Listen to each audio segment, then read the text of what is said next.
That's really what we want to come around to fast. Of course you're going to take a hit when things don't go the way you want them to, but the thing that you want to remember is that the only reason that anything ever feels bad is because there is a version of everything that you have been involved in, including you, the creator of you, involved with your money, you involved with your lovers, you involved with your relationships of all kind, you involved with your work, you involved with every aspect of life. There is a version of that is offering a very powerful vibration, and when you don't resonate in alignment with it, you feel the discord of it, period.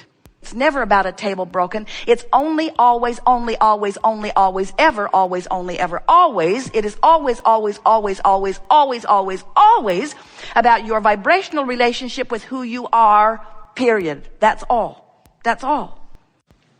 When you're in the vortex, think about what that means. When you're in the vortex, you're over there with everything that you've carved out of life. You're over there in the vibrational version of the new and improved version of you and your life. So when you're in the vortex with all that good stuff that you've carved out of life, you know how you feel toward those who helped you carve it out?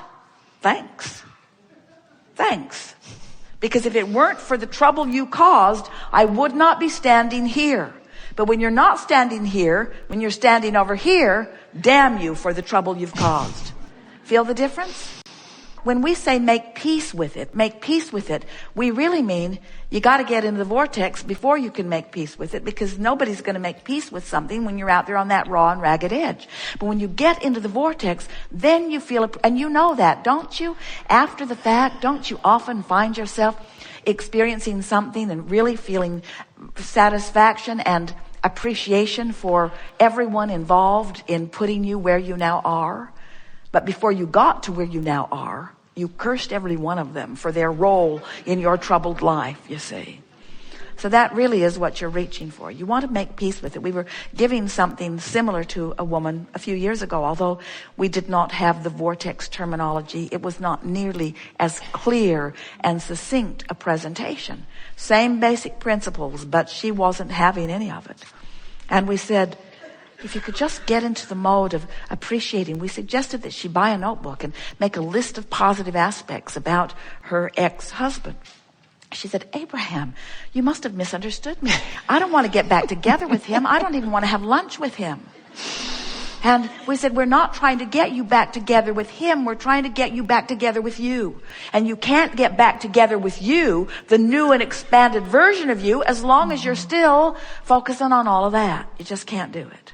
Well, now let's talk about this, because you're really going to like this. We haven't spoken this in this way before, but then we haven't come to the place that we'd already come to before you said that before either. In other words, we just laid a really good new basis to understand this question in a new way. You're going to feel it in just a moment here. So, if it is true, and it is, that as a problem is coming into focus, a solution is too, then isn't it equally true that as a solution is in focus, that an equal problem is in focus too? In other words, have you ever seen a sound wave or a light wave or any kind of vibrational wave? There's two sides to the wave, aren't there? In other words, the wave, it has an equivalent. It can be small and it can be large, but it's equivalent in either case. So when you knew what you didn't want, and now you know what you do want, so life is moving forward. Now, maybe on another subject, you're more focused on the negative side of the wave than you are the positive side of the wave. So maybe you've tuned yourself negatively. Let's back up. Here'll be an easier way to hear it. You can't set your radio dial on 6:30 a.m. and hear what's being broadcast on 98.7 FM. Frequencies have to match up. The transmitter and the receiver have to be in sync. So let's say that you have several subjects that you are focused upon, and on one particular subject that you've wanted a lot about, you now have managed for a little bit of time to focus more inside the vortex. And so now things are moving along for you in a better way. But because you're not really yet completely at one with maintaining your inside the vortex vibration. Occasionally, you slip off into another vibration. And when you do, you now have access to the other side, the not good feeling side of that wave. Doesn't that make sense to you? A lot of times people say, I'm afraid to let myself want something because I will be so disappointed if it doesn't come. Well, what that is that's an awareness that I want that and I don't want the opposite of it. But the fact that I really, really, really want it means I really, really, really don't want the opposite of it. And frankly, I was happier when I sort of wanted it and sort of didn't want the opposite of it. When I sort of wanted it, then I could be sloppy in my thinking and it wasn't painful.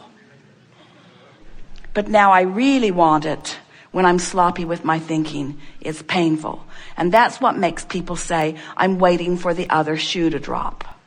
As if it has to go bad. I just know it's going to go bad. It always goes bad for me. And we say, it depends on where you're focused. The potential for wondrous or awful things is yours in every moment. And it all depends on where you've trained yourself. So now, think of different people you know, or different segments of society that you know, and think about what their waves are like. In other words, there are some people that don't let themselves dream big ever because they don't want the other side of it. And there are people who dream so big, who are sloppy in their thinking, that live really awful things. Isn't it remarkable how many really, really famous people at what seems to be the top of their game crash and burn so badly? And doesn't it make sense to you now that you understand the wave? So then you say, okay, I sort of get this. And I've decided not to be a deliberate creator after all. I'm going to play it safer. I'm just going to want a little. And we say, we should have told you sooner, but you now know too much. You can't go back. Life is parlaying you into fantastic things, you see. So what we're really talking about here is you got to focus. You got to focus, because what's coming to you is coming in response to your allowance. And here's the thing that makes what we just said to you interesting and funny, but different than the way we were playing with it. And here's what we mean by this. You've already played your hand. You've already been living your life. You've already been asking and asking and asking and asking and asking and asking and asking. In other words, you've already put who you really are over here in this vortex of creation, and you really have no choice other than to get up to speed with who you are. So what you just said to us is, well, I've been letting myself get up to speed with who I am, but now I'm worried because I can't maintain it. And we say, you got to practice that. You'll crash and burn a few times, but all that'll do is make you more determined to focus until you'll reach the place where it will matter to you that you focus inside the vortex. If anybody's having an anxiety, it's because they're looking for the manifestational evidence.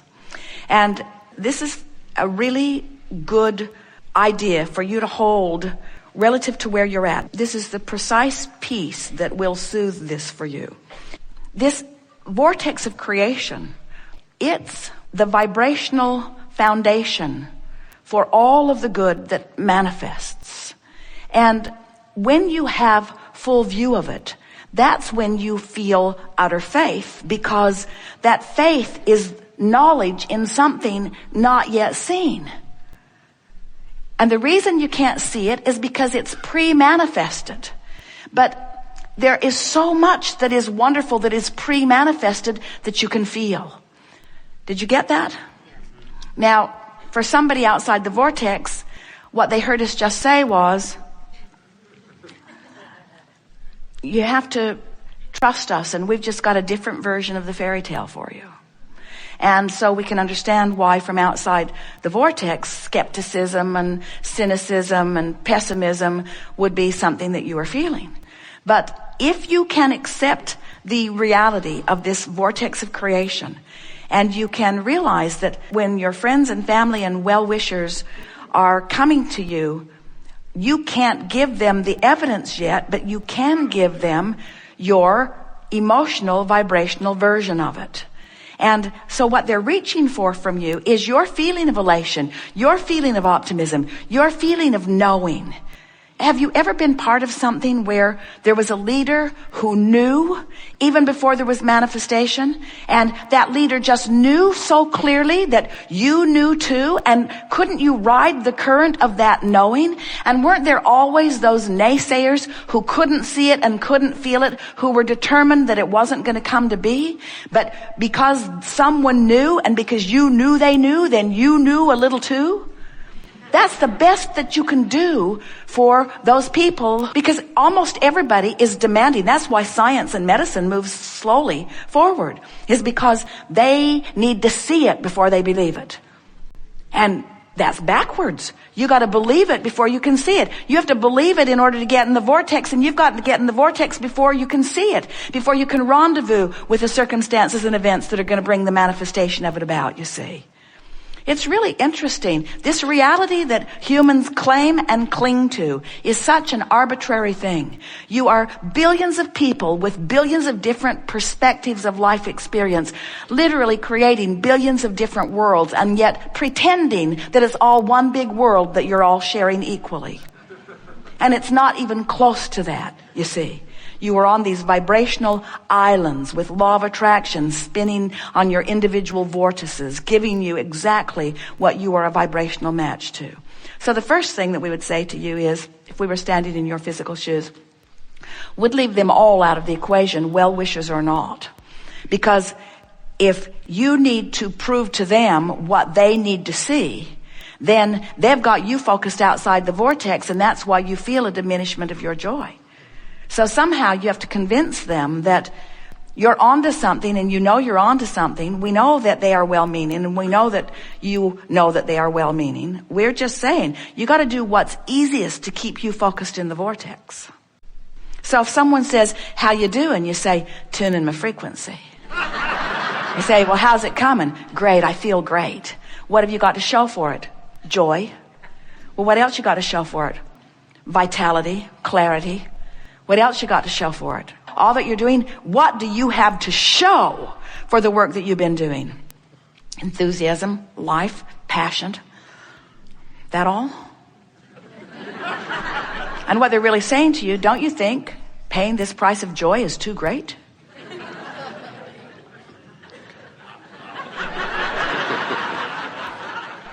Someone might even say to you, well, you seem really, really happy, and you seem like you've got the world by the tail, but I don't see any evidence of well-being in your life. And you say, wait, everything I want is because I think in having it I will feel better. And now I found a way to feel better even before it comes. They say, yeah, that's what I'm saying. It hasn't come. What a lot of people on this path say is, all the things I thought I needed to manifest in order to be joyful, I felt joy before they manifested.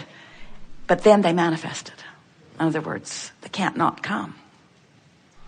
We have enjoyed this interaction more than words can convey. You are a leading edge crowd in a leading edge time and space, exploring the variety of your life and causing an expansion of the universe, for which the larger non-physical part of you feels utter and complete appreciation for. When you stand where you stand with your newfound determination to improve your mood, you release anything that even remotely approaches a deadline, and you completely align with everything that is a lifeline. When you decide that how you feel matters first and foremost, and you tend to that first, so that you get in the vortex and then you go to sleep, and you wake up in the vortex and then you greet your family. You get in the vortex and then you place the important phone call. You get into the vortex and then you drive your vehicle. You get into the vortex and then you write your book. You get into the vortex and then you write your song. You get into the vortex and then you greet your neighbor. You get into the vortex and then you get into the vortex and then you get into the vortex and then you enact, you become part of, you then represent.